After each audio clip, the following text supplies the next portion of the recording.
shi ne yanayin aiki da wanka wanda ita wannan ƙungiya ta yi ta fara a wannan gari insha Allah da ake sa ran mata 100 ko in ce magidanta 100 za su ci gajiyar wannan shi. To ina ganin ai sai mu fara da yaya sunanki? Sunana Hajiya Zulfat.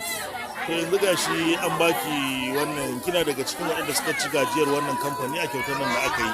Ya kika ji a ranki? Na ji daɗi kwarai da gaske. Kuma wannan kamfani na mu Allah da ɗaukaka mana shi. Ubangiji ya sa tafiya ta yi nisa. Allah sa mana alkhairi a cikinsa. Muna godiya, muna ƙara godiya cikin al'umma. Ubangiji ya sa mun ci na farko kuma mu tace har iya ma sha Allah. Hajiya ya sunanki?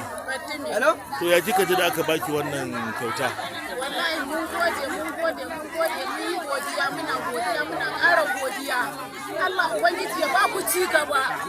Allah Ubangiji ya ba ku nasara akan wannan abu. Mun gode muna godiya. Allah taimake ku.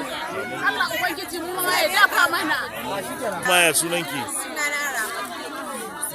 Ya kika ji da aka baki wannan kyauta?